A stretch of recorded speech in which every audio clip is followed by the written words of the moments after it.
civilmedia.mk. Слободно, независно, отворено. Како појава и како поим национализам е доста корисен и доста применлив во нашето општество. Ама пред се јас би сакал, пред да дојдам до твојот одговор, да направам една дистинкција помеѓу национализмот и ултранационализмот, бидејќи особено од второто ние како општество имаме сериозна закана, бидејќи национализмот како идеја и како движење е сличен поим како патриотизмот, а тие двете поими уствари не се штетни за другите заедници во едно општество. Туку национализмот како идеја би требало да служи кон подобрувањето на стандардот и на животот на одредената заедница, односно од одредената етничка група. Ама бидејќи кај нас, пошто не можеме условно кажувам ова, нормален вид на национализам, па толку треба да се докажеме колку сме ние големи патриоти и во тој момент ние веќе се ги губиме конекциите со придобивките која може да ги има една етничка група од националните вредности. Бидејќи у моментот кога ние преминуваме во ултранационализам или попознат во општеството како екстремен национализам, токму од тој момент тогаш се појавуваат ситуациите како што напомена на почеток, у било кој простор, у било кој место да отидеш, да можеш да читаш нешто каде што се навредува одредена етничка група. Тоа е бидејќи кога потенцирав за ултранационализмот, потребата е во тие групи да се докаже дека нашата група, нашата заедница е помокна и посупериорна од останатата заедница. Буквално потикнувајќи се од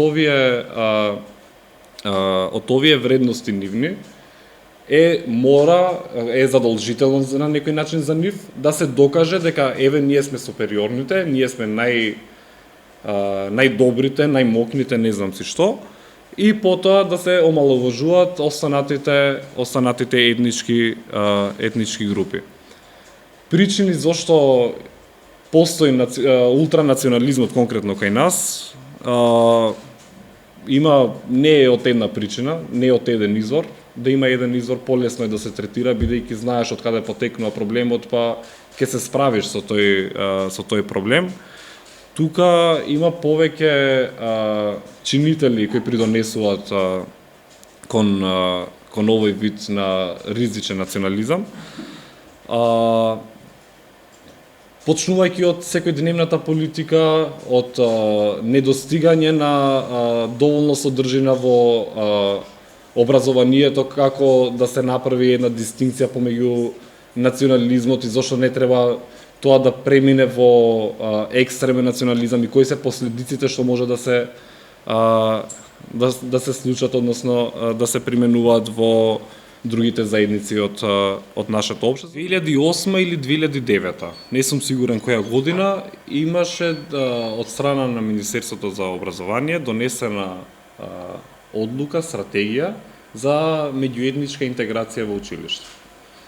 Сега, од тој момент, значи од стратегијата, каде што треба младите учениците да се интегрираат меѓу себе, наследуваат други проблеми. Односно, како што напомена, се отвара школа во Сарај, да речеме, се отвара школа во Шутка. Тоа се сите отворени нови училишта од после донесувањето на таа стратегија за интеграција. Значи, ние имаме во документ стратегија за интеграција, а во практика се применува сегрегација. Проблематично е кај нас што добро, друг јазик е добро, покрај македонскиот и англискиот да се учи друг јазик, но јас секогаш го кажам зошто изборниот јазик да не биде место германски, француски или италијански, да биде ромскиот, албанскиот, турскиот или не знам, српскиот јазик од народите кои што живеат во државата. Ние имаме проблем пошто младите не можат да се разберат, имаат јазична бариера меѓу нив. овозможено е да речеме на мајчин јазик да завршуваат основно и средно, без ниту еднаш во можност да бидат во контакт со дете од друга етничка припадност и во првиот момент кога ќе видат во средба еден со друг, нема да знаат во кој јазик треба да биде тој што ќе го користат за они да комуницираат меѓу нив. Во мало зборува македонски, албански, турски без разлика. Другарите се од истата националност и истиот јазик го употребуваат. Ја ги разбирам зашто не го знаат јазикот. Пошто таква е создадена средината, таква е создадено општеството, каде што секој на сопствен начин функционира и во моментот кога ќе треба да соработуваат двајца од различни етникуми, па и англискиот е тука алатка за комуникација и алатка за разбирање. Пошто полесно им било на англиски да се разберат меѓу нив. Па тоа треба да се размислиме, треба да се прашаме зошто сме доведени до ваква ситуација.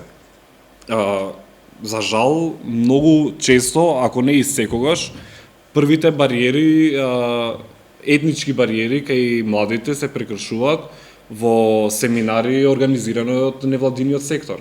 Значи, наместо државата да овозможи простор каде што ќе ги собира младите, каде што младите ќе имат прилика да соработуваат и да действуваат заедно, се појавува невладиниот сектор како сосема друг фактор, кој што своеволно работи, кој што група на граѓани се собрани и действуваат во едно општество, се решава, се одлучени на тој начин они да придонесуваат кон проблематиката.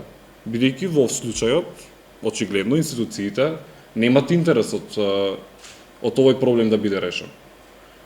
Другиот момент баш ќе се надоврзам од зошто и тоа е така. Надвор од образованието кој видиме од хиерархиското поставување на државата, на државскиот апарат. Имаш министер и заменик министер. Едниот е од едната етничка група, другиот мора да биде од друга етничка група. Значи не смеат да бидат двајцата од иста етничка група. А зошто тоа се појавува? Бидејќи ако министерот во случајот е турчин, он треба да биде одговорен за турците.